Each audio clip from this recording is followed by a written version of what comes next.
바로 단일화입니다.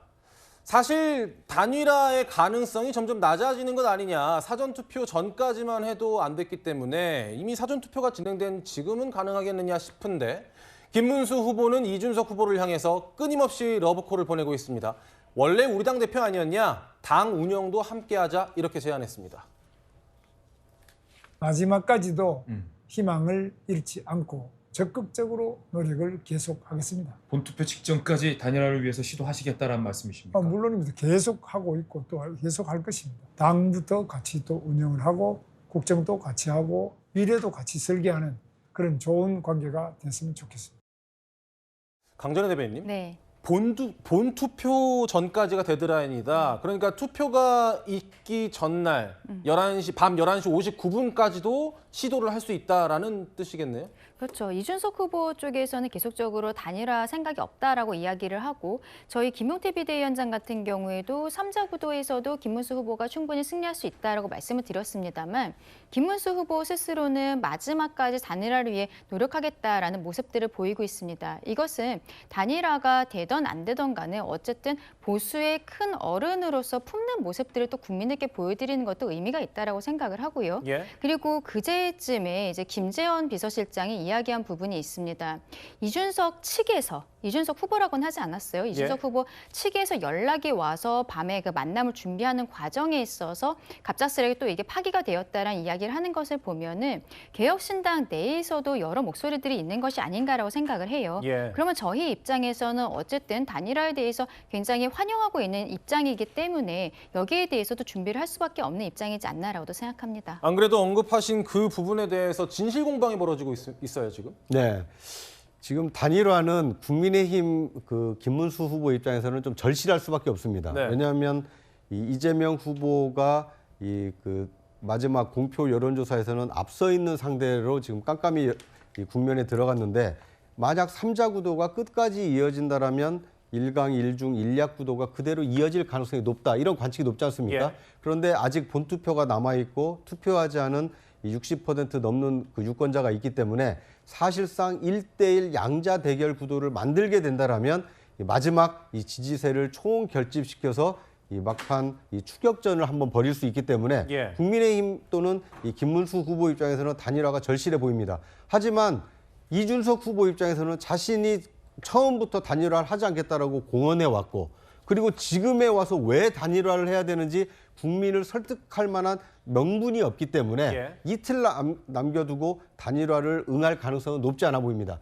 그럼에도 불구하고 국민의힘과 김문수 후보가 끊임없이 단일화를 얘기한 것은 유권자들에게 사실상 투표로 단일화를 해달라라는 호소를 지금 저렇게 하고 있는 것이 아닌가 하는 생각이 듭니다. 예. 그 과정에 불거졌던 것이 이제 진실 공방인데 그만큼 물밑에서는 단일화를 위한 논의가 있었을 수도 있고 개혁신당 내부에서는 이준석 후보는 단일화를 반대하지만 개혁신당 구성원 중에 누군가는 단일화를 해야 되는 거 아니냐 이런 의견이 있을 수도 있기 때문에 예. 이게 누구 말이 맞는지는 모르겠습니다만 단일화는 내일 그리고 모레 투표가 이루어지는 날까지는 단일화 이슈는 살아있는 그 이슈가 아닐까 하는 생각이 듭니다. 구 부장님, 정보 전달 차원에서 시청자 여러분들께 좀 정리를 해드린다면 네. 만약에 단일화가 이루어지면 사전 투표에서 이준석 후보에게 투표를 한 그 표들은 네. 다 그냥 사표가 되는 건가요? 사표가 됩니다. 왜냐하면 투표라는 것은 유권자가 행사한 그 표는 그대로 인정이 됩니다. 그런데 만약 마지막에 사퇴를 한다 하더라도 사퇴한 후보의 표는 집계는 되겠습니다만 그것은 사퇴를 했기 때문에 유효표에는 이제 안 들어가게 되는 겁니다. 예. 만약 이준석 후보가 막판 단일화에 합의해서 후보직을 사퇴한다라면 얼마만큼의 득표를 했는지는 알 수는 있지만 그것이 유효표는 되지가 않습니다. 그리고 그렇다고 해서 그 표를 누군가에게 지지표로 바꿔줄 수도 없습니다. 이미 기표한 것은 그 기표한 것 자체로 끝난다. 이미 그 사전투표에서 이준석 후보를 지지하신 표는 그대로 남아있다. 뭐 이렇게 보시는 것이 타당할 것 같습니다. 네, 이준석 후보는 오늘 SNS에 완주를 하겠다라는 의지를 다시 한번 피력을 했습니다. 본투표를 통해서 이 선거를 완성하겠다라고 얘기를 한 건데요. 장 변호사님, 네. 이준석 후보는 단일화할 생각이 없는 걸까요? 이제 없다라고 이야기를 합니다만 지난주 금요일 날 이준석 후보 측에서 그것도 국민의힘의 심성범 의원은 지금 빅텐트 단장이에요. 그런 걸 국민의힘에서 거짓으로 가공해서 꾸며낼 동인이 하나도 없습니다. 연락이 왔다고 보는 게 맞을 거예요. 그러면 왜 단일화 이슈가 이준석 후보 측으로부터 사그라들지 않는 것인지.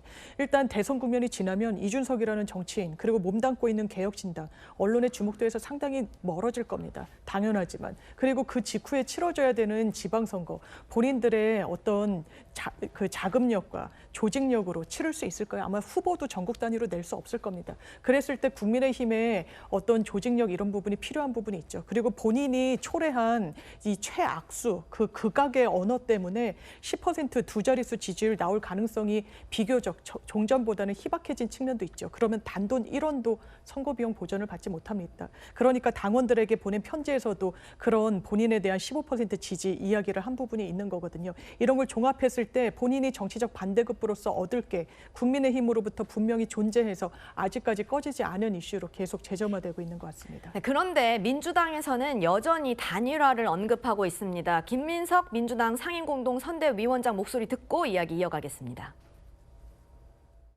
저는 본투표 시작하기 전날 11시 59분까지 가능하다고 봅니다. 이준석 후보가 아마 포기하면서 김문수 지지라는 형식으로 결국은 야합할 것이다라는 진단을 했는데요.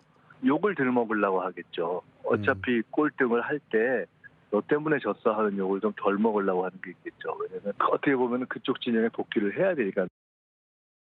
네, 박창진 부대변인님, 근데 민주당이 이런 전망을 하는 이유가 궁금해요. 마지막까지 긴장을 놓지 말아라 뭐 이런 취지일까요? 일단 두 후보의 태생적인 공통점이 있다라는 측면을 저희는 좀 생각하는 것 같습니다. 일단 윤석열 전 대통령을 탄생시킨 양두구육의 대표 주자가 이준석 후보였었고요. 이 내란 정부의 장관이었던 사람이 김문수 후보였습니다. 이 둘이 지금은 정치적 견해가 다르다라는 식으로 얘기를 하고 있지만 이것은 윤석열 내란 사태 이후에 본인들의 입지를 위해서 누군가는 약간 주저하는 방식, 누군가는 단호히 끊는 듯한 제스처를 취하는 것뿐이지 본질적으로 이 내란 사태를 일으킨 잘못된 정권을 탄생시키는 과정에서 함께 했던 거 아닌가라는 저희는 의심을 합니다. 그렇다 그러면 나중에 막판에 자신들의 이익을 위해서도 또 이합 집산처럼 이렇게 뭉칠 수도 있다라는 의구심이 있고 이것이 우리 국가의 중대한 위해 요소가 될 수 있기 때문에 여기에 대한 경계의 얘기를 끊임없이 하고 있다 이렇게 말씀드리겠습니다. 그런데 선거 이후에 이야기를 하는 거라고 보기에는 이재명 후보도 이걸 계속 얘기를 합니다. 뭐 대선 하루 전이라도 단일화를 할 거다. 이준석 후보가 당권을 약속받았다가 선거 끝나면 토사구팽 당할 수도 있다. 이런 얘기도 했어요. 이게 뭐 김민석 상임공동선대위원장도 그렇고 한준호 최고위원도 그렇고 전 최고위원이죠. 이재명 후보도 그렇고요. 이런 분들이 계속 똑같이 얘기를 하는 이유가 선거전에서 이른바 단일화에 대한 힘 빼기를 하려는 것 아니냐 이런 분석이 나오거든요. 어떻게 보십니까? 일단 뭐 그분들이 어떤 의도로 얘기했는지 현재 지점에서 제가 알 바는 없습니다. 저희 선대위 차원에서 그것을 뭐 논의한 바도 없고요. 다만 제 개인적인 말씀을 드리자면 유망한 청년 정치인으로서 이준석 씨가 우리 국민들에게 여러모로 대표됐던 바가 있습니다. 이런 유망한 청년 정치인이 이렇게 구태한 방식으로 소멸하는 것에 대한 우려의 마음도 있지 않을까라는 생각이 들고요. 예. 이런 지점에서 정치의 지평을 넓혀가야 될 이준석 후보가 제대로 된 잘 선택을 하셨으면 좋겠다라는 알겠습니다. 말을 첨부하고 싶습니다. 제가 한준호 전 최고위원이라고 했는데 현 최고위원입니다. 예. 네. 지금까지 이 6.3 대선이 치러지는 동안 굉장히 많은 여론조사가 실시가 됐습니다. 그러면 여론조사가 실시되면 항상 우리가 꼭 밝혔던 게 뭡니까? 오차 범위 아닙니까?